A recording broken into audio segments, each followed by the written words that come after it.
to Griffon Update Sports, a student-produced show all about Missouri Western athletics. We've got it all every week. Highlights, games, players, fans, and every sport all year long. Welcome to Griffon Update Sports. As always, I'm your host, Bailey Ketchum. And I'm Jake Michael. We hope you all had a great break, but now it's time for some sports. Today, we're going to feature golf, baseball, and a wrap-up of men and women's basketball. We'll also have our sports roundtable. This week, we're discussing March Madness. Honestly, my favorite time of year. And speaking of basketball, the Western men's team has ended their season. Reporter Tanner Cobb has more with the team.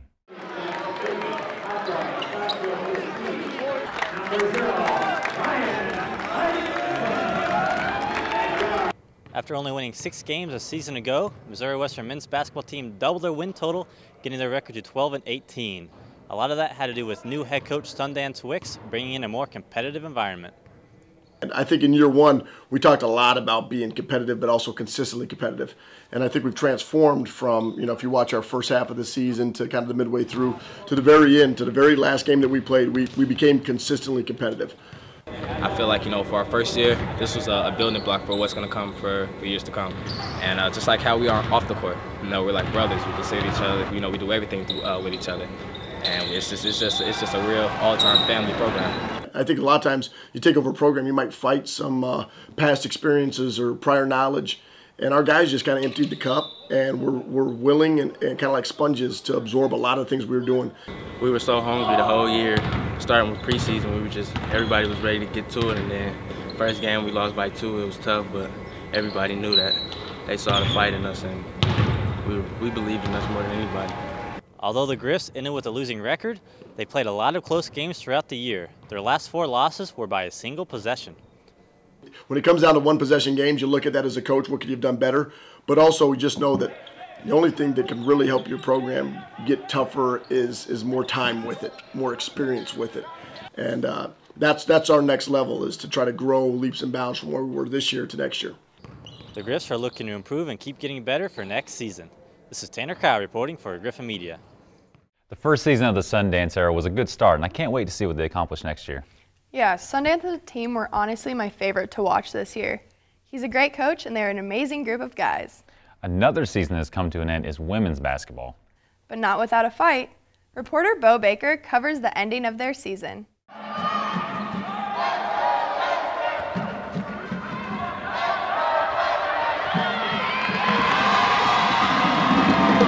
Sadly, the Griffon women's basketball team has ended, but they will always be able to look back at the highs and lows they had throughout this year. Challenging, both mentally and physically. We went through a lot of adversity that I guess normal teams probably couldn't go through. We had a lot of ups and downs. There were some days we connected and had good chemistry, and then some days there weren't. Even though you play against teams you've already seen during the season, playing down in Kansas City in the conference tournament just feels a little different. It's my hometown. My grandma got to come out and see me play.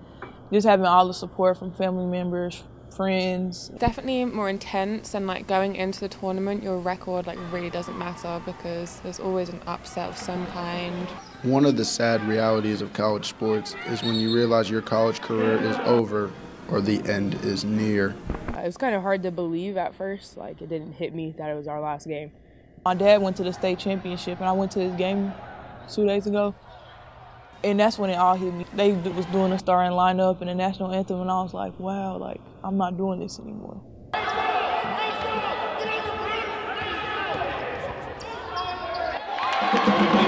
Rest up, ladies, during this off season, and we look forward to covering you guys next year.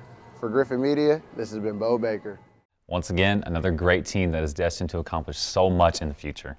Even though basketball seasons have ended, golf's spring season is just getting underway. Oh yeah, it'll be a good one, that's for sure. I was able to catch up with them and talk about this season. Golf season is back in full swing. Men's and women's golf is ready to hit the course for the spring portion of their season.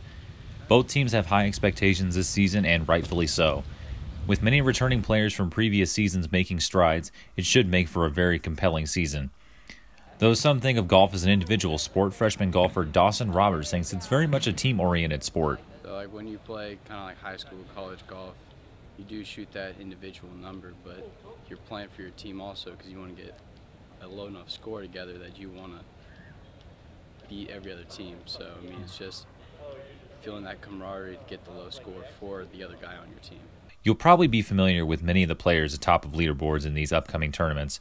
That's because these players have been leading their respective programs for quite some time now, and now they're ready to make some noise as upperclassmen. Shixing Ong is entering her senior season with the program and is hoping to add to her Hall of Fame career at Western, but is also anxious to just get back out on the course. You know, with the weather, it's a little bit challenging because, you know, the snow, but we have been practicing indoor a lot, and then actually last week we went out down to KC to play a little bit. So, I mean, we're all really excited, and I think we're prepared. With weather conditions being a factor at times, the team had been practicing indoors for the time being. It's never ideal, however, it only adds to the excitement for these players.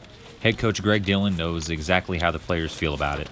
I can't really say it's been so much. I think that their attitudes understand that, you know, they're not the only ones in that same boat. And so, you know, they've kind of taken a negative and turned it into a positive, saying, okay, we can't be outside, but we're going to do everything that we can do to get ourselves ready to go. Reporting for Griffon Update Sports, I'm Jake Michael. Hopefully it stays nice enough for them to continue to play outside. I'm sure it will be. Baseball has finally been able to play at home. Yes, it's great to finally see them play, especially pitcher Anthony Castaneda. Castaneda pitched a complete game in a win against Missouri Southern a few weeks ago and was named MIAA Pitcher of the Week. I got the chance to talk to him in our new segment called Get to Know That Griff.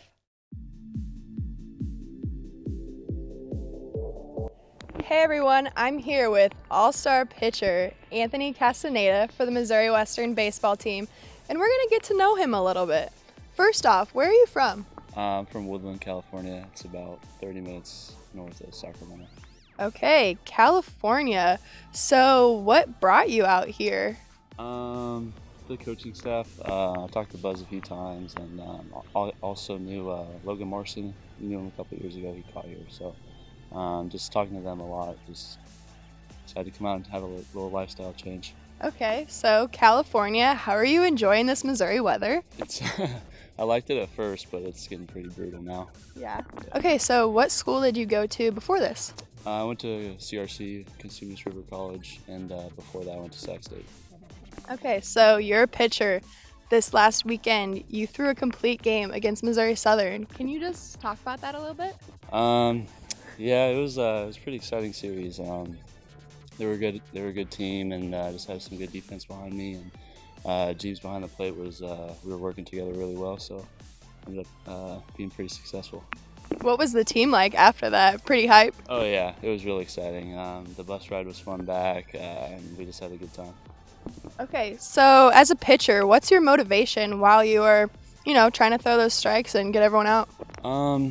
Just a lot of support behind me. I have a good family and a good fan base with my friends and stuff, and so I just like to think about them and my grandpa and stuff like that. And I just love baseball. Oh yeah. Baseball guys are super superstitious. Like, can you just tell me some of the daily things that you do when you're about to pitch? Oh yeah, I tie my shoes the same way at the same point.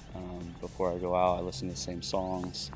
I do the same thing getting ready, wear the same socks and leggings, all that stuff. All right. So other than playing baseball, what do you like to do in your free time? I actually really like to hunt when I'm able to. I also really enjoy hiking, just getting outside, and I don't like to be cooped up in the house too much. So you're not really enjoying this snow then? Getting outside's not very fun? No, not really. Okay, weird question. What is your spirit animal? I'd probably say like a deer. Deer? Yeah, they're really pretty and pretty majestic animals. So they are pretty majestic. I like deer. So when the Griffons are finally home, when you guys finally get to play on your home field, what can we expect to see from you guys? A lot of energy. We're all pretty sick of being on the road. We just want to play in front of our fans, so we're pretty excited to play. Well, there you have it. This was Anthony Castaneda. Catch us next time on Get to Know That Griff. Yeah, I'm sure being from California is making him want some different weather. I think we all feel that way. We'll have more sports talk in our roundtable after this break.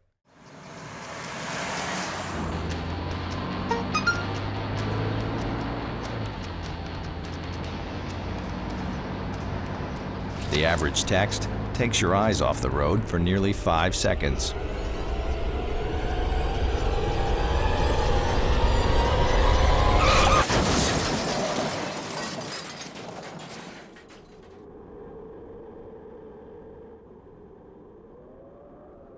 Welcome back. Jake and I are here along with reporters Tanner Cobb and Bo Baker to talk about March Madness.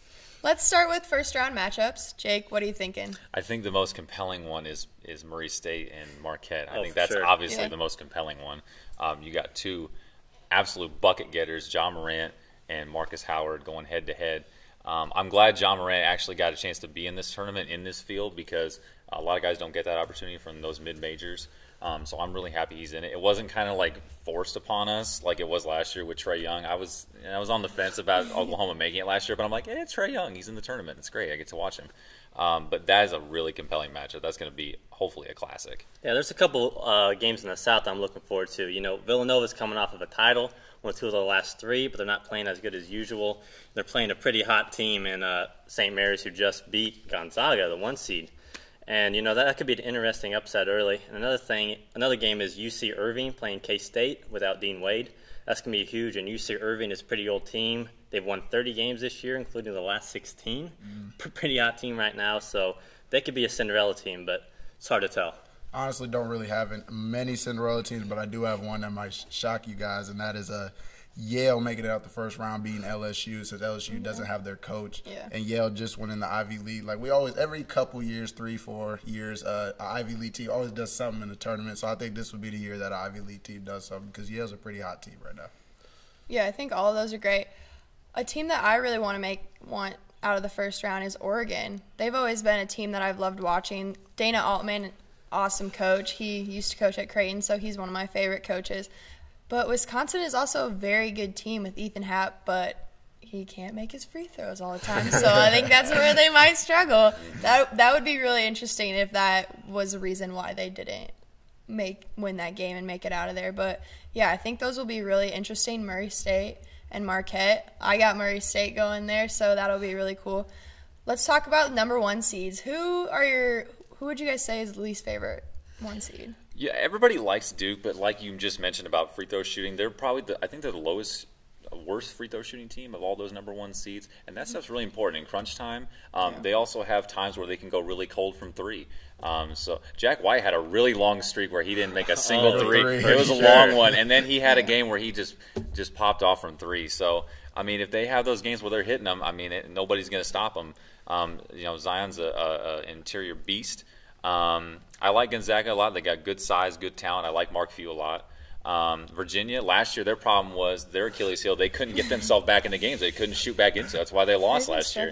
They lost in the first round of the I mean, it's never happened. Their problem was they couldn't get themselves back into it, but now they're elite on both ends of the floor. And North Carolina, again, great size. They're a great offensive rebounding team, very experienced. They got experience on their side. Kobe White's a really good young guard. Oh, yeah. So they're playing with a lot of cohesiveness, and I love it. Even though they lost in the tournament to Duke, you can't get down on yourself for that. By one, yeah. So all these teams are just so strong, man. I would say I don't know about Gonzaga, because other than a couple years ago when they made the championship and lost to North Carolina, they usually don't make very far runs for being a top seed. And, you know, I could see Syracuse possibly beating them in the second round, because remember, they were a 10 seed a couple years ago, made a Final Four run. They got that killer 2-3 defense. You know, it's really hard to beat teams like that with good coaches. It's just hard to beat that zone in general, that Syracuse. I don't know what it is about it, but just a killer zone, really. Honestly, Gonzaga. I don't really like Gonzaga. I think, honestly, they'll make it out the first round, beating the 6 seed, whoever it's going to be. But then that zone from Syracuse, it gave Duke fits throughout this year too. So, like, that's a good team. But like you said, with the free throws and going cold from 3, they do that because R.J. Barrett, he's had his times where he's hot, but then there's sometimes where he's ice cold from 3 and free throw. But I think Duke, of course, is going to be a favorite. They're going to make a run. We don't know how far, of course, but they're definitely going to make a run. Virginia will do something, but Virginia might be the other number 1 seed to watch that might go down early, though. Yeah, I mean, they haven't had a Final Four appearance since 1984. I mean, they're like a really good team, but they're just not a great postseason type team. Yeah, but I honestly, other than Duke, I think they are one of the best teams in this tournament because Kyle Guy, Ty Jerome for Virginia, I love watching them play. Ty Jerome, he leads that team very well. I love watching him play. So I think I want them to make it out of their region, but with Tennessee in there, it's going to be very difficult. Duke, obviously, we'll talk about Duke in a little bit. Gonzaga, not a huge fan. I think that they're probably going to be a bust as a #1 seed. And then North Carolina, they're my team, so I have them getting out. Even though they have Kentucky, I have them getting out, and I have them going pretty far. But we'll talk about that. Let's just talk about Duke. I mean, I think probably like 70% of the brackets probably have Duke winning. Oh, for sure. They have just such a great young talent. I mean, Zion Williamson is almost definitely the #1 pick. Yeah. But the thing is, a lot of times young teams aren't able to make good runs in the tournament. And, the #1 overall seed hasn't won it since 2013 when Louisville beat Michigan. So, there's some pressure going in that way. So we'll see. But they are a really good team. Mostly because these games are just a different kind of magnitude. Like these games just feel different than any other game, most games that they'll ever play in their pro careers. So yeah, I mean you'll see times where they're going to look like freshmen in those games as those games get tighter. But they have proven that they can play in close competition. When the score is really tight. So, and they've proven, that now they know what it's like to play without a guy like Zion. And then they see him come back, and now it's like he's a force. It's like it just makes life easier for everybody. They're definitely young, but they definitely play like there's some juniors and some seniors in there. But that's the thing about this tournament is the teams that don't have the one-and-dones that stay for the 3-4 years at their whatever college it is. Like, those are the teams that we see as juniors and seniors that lead those teams. They're going to be making runs in this tournament too, so we got to watch for teams like that as well, because those might be the teams that will upset the Duke team. Virginia, they're old with Kyle Guy, like we said, and to go off of your point, I love Kyle Guy as a shooter. I always think every shot he shoots is going in. He's a certified bucket. Yep. So I'm interested to see like teams like that and like Kansas State with the seniors they have. They can make strong runs as well. Yeah, it is awesome to see like Virginia and North Carolina. That's why North Carolina is one of my favorite teams, just because they've had those guys. Cam Johnson, Kobe White, I think they're some great players this year, and they have really showed a lot. White has played amazing the past couple times they've played Duke, and honestly, I think if North Carolina and Duke match up in the finals, which they've never played each other in the tournament, so that would be amazing to see. I think North Carolina could beat them. I mean, they've done it twice, but it's hard to do it 3 times, especially with the addition of Zion Williamson. I mean, Zion didn't play the first 2 games, but, they have championship experience. They've been to a couple of championships the past few years. Luke May, a senior who's won the championship before, so I could see that happening. Yeah, but what Duke has going for him is momentum. And so momentum's actually it's a real thing. I think every team, every Final Four team I know, but it's a real factor to look at. I think every team from last year that made the Final Four all won their conference tournament. So it's something about winning your conference tournament that just, helps you psychologically going into that tournament that you're like, hey, no, who's going to stop us? We're on a roll right now. But some of these teams like Tennessee, Texas Tech, KU, Kentucky, Michigan, North Carolina, they all lost in their tournament. Some lost earlier than some thought they would. And so we'll see how that messes with them mentally. Yeah, you want to talk about momentum, but honestly, I think this year it's going to be a lot different than what we've seen in the past. Like, momentum does, but I feel like there's going to be some teams with a chip on their shoulder. Like, Tennessee was the #1 seed throughout a lot of this year, and then now they're a 3 seed in the tournament. Texas Tech was a dominant force throughout the entire season in the Big 12, and now they're a 3 seed as well. I think we're going to see some a little bit lower seeds, not too low, but like 3, 4, 5 seeds are going to make runs in this tournament that we're not expecting, honestly. Yeah, I think Texas Tech is going to be a really good team in this tournament. I mean, they had the Big 12 Player of the Year, Jerry Culver, the sophomore guard. I mean, they are the best team in the Big 12 right now, right? That's a fair assessment. I would never argue that. Kansas had an up and down year. It's been a weird year. That's what's great about this tournament, though. Like, you never know what to expect. That's why you got to fill out, multiple brackets, because you're like, oh, maybe this one could go, maybe this one. But let's talk about our Final Four. I know we kind of all may have similar ones. So, Jake, what's yours? Okay, so coming out of the East, I got Duke. Really looking at all those teams that they would have to go through, I just don't see a team that could match up with them. Michigan State, maybe? Yeah, Michigan State, that'll be a good They got screwed, okay? They got screwed putting in Duke's bracket. Possibly, but they could have been the 1 seed over Gonzaga, honestly. Well, playing without Marquise Bolden's, that's a big body that you'd like to have in there. And Michigan State got Nick Ward back, so he'll be a force inside. Michigan State just had that huge injury with Kyle Ahrens, the junior forward. So. But and that's again an injury that guys can come together in that moment, and they did in that game. They were down when that happened, and they came back, rallied back, and won. So I got Duke coming out of the East region, West region. I actually have Marquette. I think I believe that much. I believe that much in Marcus Howard. I like Sam Hauser too. They play undersized, but hey, look who their #1 seed is. If they have to go through them, would you feel comfortable having them beat Gonzaga? I would feel okay about it. I don't even feel them comfortable getting out the first round. Everybody's high on Murray State, and I get it. I totally get it. Florida State's good as well. I mean, everybody says that's a pretty hot take. But what about the other two? Midwest region, North Carolina. I love teams that crash the boards, offensive rebounds. They're very important, especially in close games. They can get a bucket too. They've got shooters. Cam Johnson's good player. I like him a lot. And then the South region, I got Tennessee. They played at the top all year. Their front court is unstoppable. Grant Williams, Admiral Schofield. Good luck stopping them. They got really good guards too. Yeah, I got a pretty similar Final Four. I think Tennessee, I mean, they just got 20 ball by Auburn in the championship game, but they played really good all year long. I think that loss might kind of show them that they need to get their stuff together, take advantage of opportunities, don't turn it over, stuff like that. And they also had this really good comeback in the final minute against Kentucky in the game before. But I see Tennessee and North Carolina playing the Final Four, and Duke and Texas Tech. That's who I got on the left side of the bracket. And Duke, I think, is going to win the championship over North Carolina. That's crazy that you actually said that, because that's honestly exactly what mine looks like. Duke, like I said, they're peaking at the right time. So I think they're going to take that momentum throughout this entire tournament. Like I said, Texas Tech is a really solid team. And I feel like they can upset a couple teams. Michigan is an up-and-down team, honestly. You don't know what type of team Michigan will be. And I honestly don't think Gonzaga is actually going to make it far enough to play against Texas Tech. I think they'll get beat beforehand.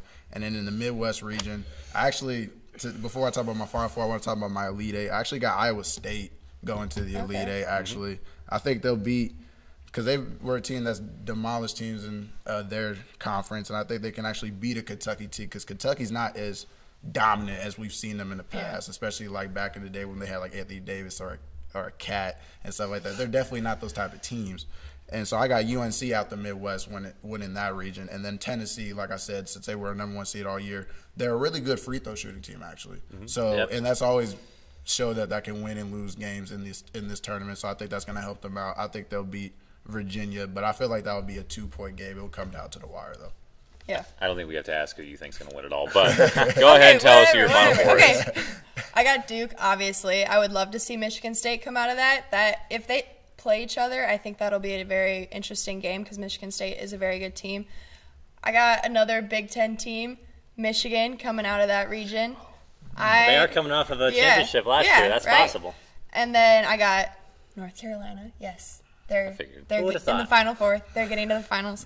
And then I agree with you guys, Tennessee. I'd rather see Tennessee over Virginia, even though Virginia is a very good team. And then, okay, guys, our finals. I think we all have the same people in the finals. Yeah, which kind of scares me. I got North Carolina winning it all. So I need to change mine because everybody's the same. I got Duke, North Carolina. North Carolina wins it all. Yeah. Duke winning over UNC. Duke, UNC, and Zion Williams and that freshman core is bringing home the trophy. Yep. All right, so we're 50-50 split. We'll see how it goes. All right.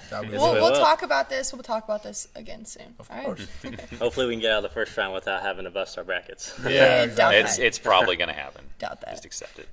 After this break, we'll take a look at more results from our teams and this week's upcoming sporting events.